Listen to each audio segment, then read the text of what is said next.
Y'all, welcome back to Kentucky Fried Wargaming, where two guys who aren't qualified to talk about anything decide to talk about a game with hard math and chance. I'm Joe, and on this episode, I'm flying solo. Unfortunately, John had family emergency stuff that always comes first, and won't be here today, so it's really just going to be us. And I'm going to do my best to still give you an episode, even though it's only half the crew. And if I'm going to talk about anything by myself, it's a little difficult to pick topics, because, you know, if I pick some stuff that's, like, sort of a John thing, I'm going to feel bad, because he won't get to talk about them. And if I pick stuff that's a me thing, a lot of it's coming out in spring, so it's probably best to save those for the codexes. But I can get around both of those issues by talking about today's noxious, terrible lads, the Deathguard. And I think the Deathguard are really cool. They aren't necessarily my favorite Chaos Legion, but they're pretty damn close. So much so that I actually played Deathguard for a little while when I was first getting into the hobby. They're a faction that for a long time had a whole lot of issues with not having a lot of fluff or gravitas behind them. But with 8th edition, they were the opponent faction in the half of the starter box there, and they have since given them quite a bit of fluff and depth and novel in the novels, and I think they're pretty compelling. But if you're going to talk about the Deathguard, you have to talk about their Primarch Mortarion, where he came from, and how it gave rise to this legion. Because in understanding him, as with many of these Space Marine chapters, you kind of start to understand his sons. So, Mortarion, a Primarch, right? A Primarch is one of 18 of these hyper-specifically genetically created beings that the Emperor made, and through them, all of the Space Marines were made as well, using their gene seed. And Mortarion, in his little baby pod, as all Primarchs were, was scattered across the galaxy. And Mortarion was unfortunate enough to land on a death world called Barbarous. And death world really just means like a world that isn't worth much of anything and is highly dangerous and antagonistic to life. But by God, he really got a bad one.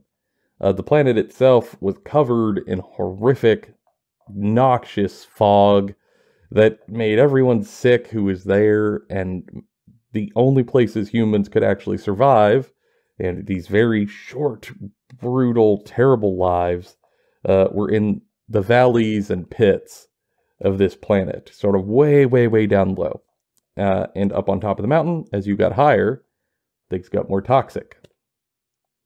And up on the top of this mountain, where only they could go, was Mortarion's adopted father, so to speak.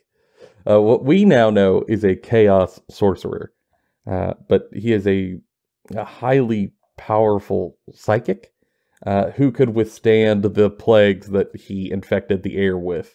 And he knew no one on the planet could climb the mountain to pull him off from on high, and he used that to sort of prey on the populace. These little tiny villages would be ransacked, and captives taken. And Mortarion broke out of his pod, obviously survived as a young child, and then really came to dislike the idea of these people being preyed upon. Joined them, became part of their family, their culture, and eventually tried to rise against his adoptive father. Now, this would be incredibly difficult because, again, you'd have to climb this mountain covered in smog to even get there to start the fight, which even Mortarion didn't think he was capable of, until the Emperor appeared one day on his golden ship and told his son that he had to come with him. But Mortarion made him a deal that he would come with the Emperor if he got to kill his father. That was his big deal. If he killed his father, he would go with the Emperor. And he started to climb the mountain, and it was taxing and horrific And he climbed and climbed and climbed and climbed, because his whole life built up to this moment of killing this terrible tyrant. And he made it to the actual castle where this creature, I hesitate to call him a man, lived. But he was so weak when he got there, he fell short in the throne room. And he couldn't kill him. And in that moment, he never got to finish the business. He failed. He didn't get closure. The Emperor took him. It wasn't good. And to say the least, this is a defining moment for Mortarion, and it leads to a whole lot of the sort of apathetic petulance and pestilence that comes with the character later on. This never sits right, and over time it festers in Mortarion, and this dislike of the Emperor is inherent, and he starts to see parallels between the Emperor and his adoptive father. Let's not get into that. And over time, eventually turns against him. But actually doesn't turn to chaos out of free will. There are some terrible machinations that further sort of ram this knife in of tragedy and misfortune for Mortarion. As one of his own sons, Typhus, leads him astray, traps him and all of his legion in this terrible warp storm that no one saw coming in a, et tu, Brute situation, where Mortarion is sort of left with an impossible choice of, letting his sons be obliterated in the most horrible way or joining chaos. And to save his sons, he says yes. And they all become the Plague Marines you see today. 10,000 years pass. We get to modern 40k. And if you're interested in Deathguard at all, you have probably seen the model for Mortarion already, so you know he's still knocking around. He is a demon Primarch. He's very cool. He's actually quite active in the lore. But so are his sons. Incredibly so. And they take on a whole lot of traits of their father. For the Mortarion, both from the Nurgle Blessings and also from the gene seed of Mortarion, they are all incredibly durable. They can take a licking and keep on kicking with the absolute best of them. They are not a faction that is particularly fast. They're not a faction that's particularly strong. They're not a faction that's particularly incredibly gifted of mind or tactics. The Deathguard handle a lot of problems like Mortarion handled the fog. 1 foot in front of the other, a slow advance. And if you keep it going, you're gonna get to what you want eventually. And that plays out pretty well on the tabletop. I would argue it was less the case more recently, but they've gotten rules changes lately that seem really, really good for them, and that plays out quite nicely. The thing that's kind of interesting about them, though, is they are orthogonal to some of the other chapters and how they do warfare. See, when a lot of Chaos Space Marines or, chaotic, murderous forces do battle, it's a loud, it's grandiose affair. There's roaring, there's bellowing, there's promises to the dark gods, imperial shit talk, so to speak, war chants and what have you. The Deathguard don't. They are so apathetically disconnected in a lot of their fights that they march forward silently. And by God, whether they get shot, they shoot you, they get stabbed, they stab you, it's all just a day's work for them. Much like Nurgle, the god that they worship, they're a slow, methodical, unstoppable force. And really, Nurgle's corruption is the thing that is like the most defining feature for them. There are other Chaos Space Marine legions that have fallen to a particular Chaos God. The Thousand Sons, Emperor's Children, World Eaters, what have you. But in my opinion, I actually think that of all of those one god only worshipping factions, the Deathguard integrate their chaos god into them the most cohesively and the most compellingly, both in terms of models and fluff. I mean, like, looking at the basic Plague Marine, right? It is incredibly apparent right off the rip exactly who they worship. Nurgle is all about pestilence and disease and corruption and, fetid tentacles and pustules. They got it all. Every one of those Plague Marines have a lot of that. A lot of that. Some of them have, like, big open mouths on their stomach where they can devour more. Even their vehicles, like the Plague Burst Crawler or the Plague Drone with the Flesh Mower, all of them are like these fleshy, foldy, goopy, sort of abomination that just looks like it undulates and is filled with pus. Every single one of them. Those sculpts are incredible. They sell the fluff so well. And I do think that is a lot of the appeal of the Deathguard. The aesthetic, the flavor, the models, how all that comes through.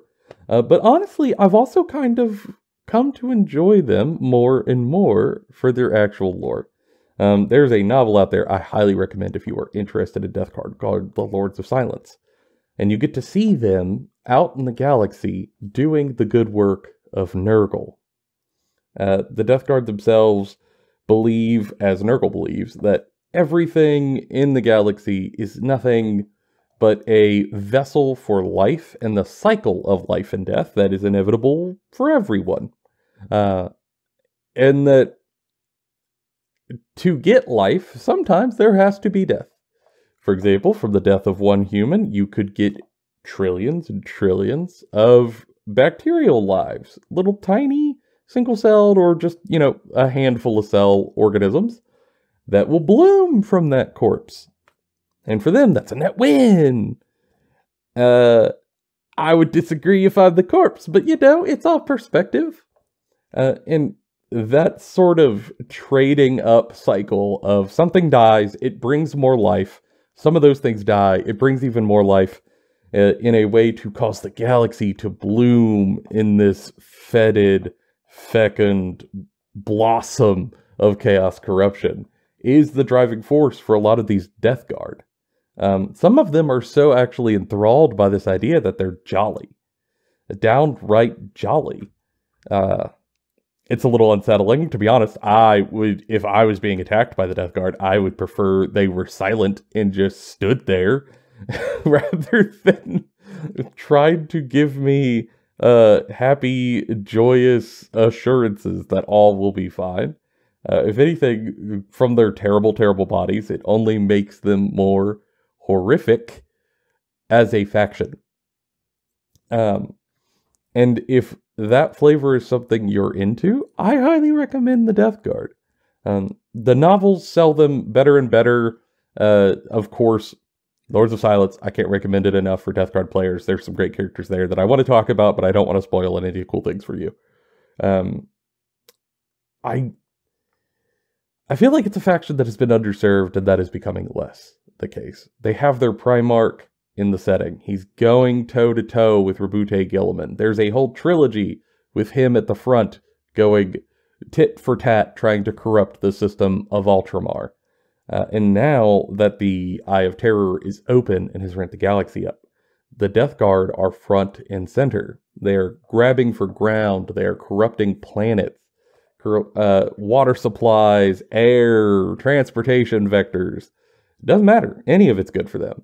And in this sort of logistical nightmare of a war, this is a difficult army to fight in the fluff. And depending on how you like to write your own dudes, you could write them in a couple of flavors. You could make them really silent and brutal if you wanted, for your own characters and your own kit bashes. Lean into like the gore aspect of the Deathguard themselves.